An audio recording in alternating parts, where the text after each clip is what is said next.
Hi guys, and welcome to another video. I pretty much have my voice back for the most part. There is some phlegm sometimes, so I apologize in advance. Today's video is going to be my breastfeeding journey with Darian. So I have to backtrack so much because every month sort of came with its own set of events. So I think we'll just start from the beginning. I do have some of the information and like details of what happened in like the first 2 months postpartum update. Let's just go ahead and start from the beginning with his latch and everything. When he was born, I actually picked him up and brought him to my own chest.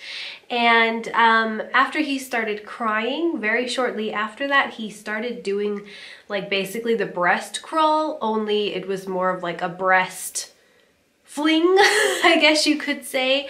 I had always wanted to try the breast crawl. I felt like it would have been something that would have especially been helpful to Olivia. Like I feel like she would have been I feel like she maybe would have gained more confidence in like finding the breast herself. Like I just feel like these days, a lot of midwives think that there's like some sort of race to the finish line in terms of getting the baby to latch, and I think that just adds a lot of stress to the situation. I don't think having a lot of hands, unless you ask for it, is necessarily that great. Like having one person holding your boob, the other holding the baby's head, like unless you ask for the help. I had always kind of assumed that I would have to kind of get ready for him to try to want to latch, like kind of lie down and then like place him like about here, like his head about here, and then just kind of see what he does. Well, within a few minutes after I had put him on my chest and he cried, he went like straight, like kind of, because he was like, his head was about here. He like knew where it was. He was like there, and then he like grabbed it with his mouth and bit me. He was like a crazy little piranha baby, and he basically found it straight away. He did not have a great latch though, and I thought though, because he kind of seemed like he knew what to do, that it would be an easy, smooth sail to get him to latch. But when we did try to get him to latch, it was just the same technique as it was with Olivia. It was just hands trying to get him onto the breast. With Leia, it was really a lot more peaceful. I was left alone with her and she latched on her own. It's just like, next time I'm going to be very, very clear to people. If I have another baby, I'd prefer to just be left in silence and peace with my baby when we learn how to latch. I don't need all these people telling me what to do. I mean, some people like that, but I don't think it works for me personally. Yeah, from that point onwards, breastfeeding wasn't necessarily that easy. He had a lot of latching problems. I had a lot of problems in the first couple weeks with bleeding and cracked nipples. It seems that he wasn't really able to flange his lips out quite as far, and he still to this day has problems with that. And hubby noticed, and so did my midwife, I think. No, I think just hubby noticed that he has a bit of a unsymmetrical gum line. So we don't know if that has something to do with it. My midwife and my doctors checked him for lip ties, tongue ties, all those things, and he doesn't seem to have it. He just really, really hard sucker and very, very eager feeder from the beginning. As you guys can probably remember, I told you he was like a bop, bop, bop crazy baby. He was constantly bopping. So yeah, the first few months, really, he was breastfeeding like every hour. About, like, I mean, I breastfed him on demand, so maybe it was more, sometimes it was less than that, but for the most part it was like every hour, and it was like every hour at night as well, except for that first week. He was like, or no, the first 2 weeks I want to say, he was pretty sleepy, especially at night. We actually had pretty good nights. I forgot about that in the beginning. And another thing I would do differently with breastfeeding Darian, he was my first baby to like sleep long stretches through the night, so I didn't really know what to do. They always say don't wake a sleeping baby, but all my breastfeeding books were telling me in those first 2 weeks you want to get them back up to their birth weight, so wake them every couple hours if they do sleep longer stretches than that. And I told my midwife that I was waking him at night because I wanted to make sure that he was getting enough milk, and she told me I didn't need to do that. She said, you don't have to wake a sleeping baby. If he's sleeping, he's sleeping. So I was like, okay, she knows what she's talking about, so I took her advice. But honestly, now looking back at it, I would have just kept with my instinct, because Darian did get back up to his birth weight in time, but it was a little bit slower. And I feel like it's just so important to establish breastfeeding really, really thoroughly in those first couple of weeks. And I think he also started getting a little bit of a problem with my letdown.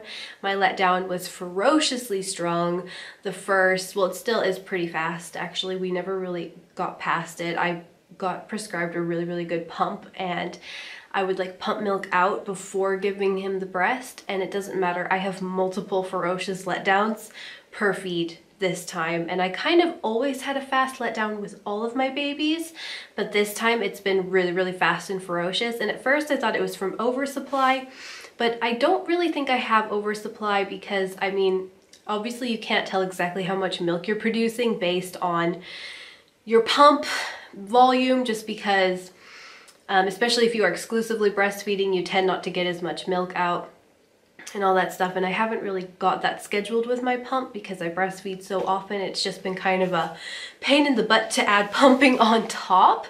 So I've like tried pumping milk out first and making sure he gets more hind milk and blah, blah, blah, blah, blah. It doesn't matter. I still have ferociously strong letdowns, like multiple ones. So, but I don't think I have oversupply necessarily.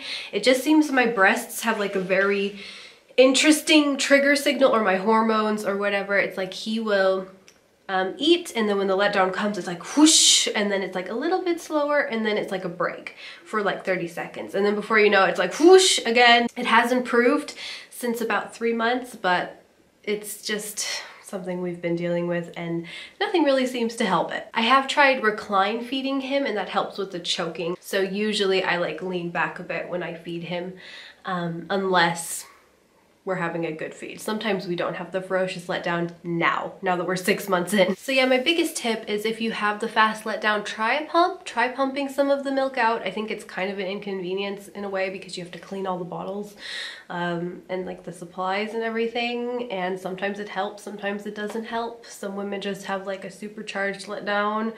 I think especially maybe after more babies. But yeah, we have made it to 6 months of exclusively breastfeeding. I'm really, really happy about that. We did like start giving him a little bit of solids probably about 7 days before his official 6-month birthday, but he was like showing extreme interest in food from like 4.5 months onwards, like Olivia.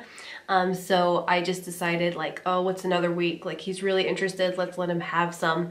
So now he is currently eating 2 solid meals a day, like maybe 2 tablespoons worth of like sweet potato, or like per meal. Like we do it in the morning, we do it in the afternoon. And he really, really enjoys it. He does like spoon feeding better than he likes baby led. Leia was the baby led one. She loved feeding herself. She was the best at it. Olivia and Darian, they like to play with it, but they don't really eat anything, which is fine. Like they don't really have to eat anything, but he does enjoy it when we spoon feed him. So I figure, well, if he likes it, then we'll just spoon feed him a little bit too. I'm not really like religious about the whole baby led thing and all that stuff. It's just all kind of like a trend. I kind of feel like I think there is some stock to it and some good research has been done into it, but at the same time, like my instincts, like with Olivia, told me this isn't for her right now. Like when she got older, it was better, but she was also like one of the babies who didn't really swallow that well. Like she had a lot of gagging, choking issues with the baby led. So I was like, no, I don't want to do this anymore. Too much anxiety and stress for me. In terms of his weight and all that stuff, we did have his doctor's appointment, and he is now weighing in. He has just doubled his birth weight, so he's about 14 pounds now. He's a little bit behind, but like I think he's a lot like Olivia and a lot like his dad. He's always happy. As you guys can see, he's thriving with his developmental milestones. He's very, very long. He's above the 50th percentile. I don't remember what he was in centimeters anymore. I always forget. He's got a big head too, so he is a thriving, long, lean dude, and I just think that that's just how he is. I think that the non-huge fat roly babies get a lot of slack. Not to say that roly babies aren't cute. I absolutely adored Leia and her deliciousness and her chubby thighs. So you just never know what you're gonna get. As long as the baby is satisfied and happy and thriving, I don't think, oh, and within like chart range and all that stuff, I don't think you got anything to worry about, because Olivia did start falling off the charts, and that's when we really did need to like start something up. But we had a lot more problems with all of them we did with Darian, but for my third baby, Darian was still really a challenge. So, all right, I think I'm gonna wrap it up. I think I covered just about everything I wanted to cover in this update. I really, really hope you guys enjoyed it, found it helpful. Go ahead and check out Olivia's series. I've talked about everything from nipple shields with her, to spoon feeding, to, gosh, just everything. Olivia definitely prepared me for anything. Don't forget to give the video a thumbs up if you enjoyed, and I will see you in my next one. Bye!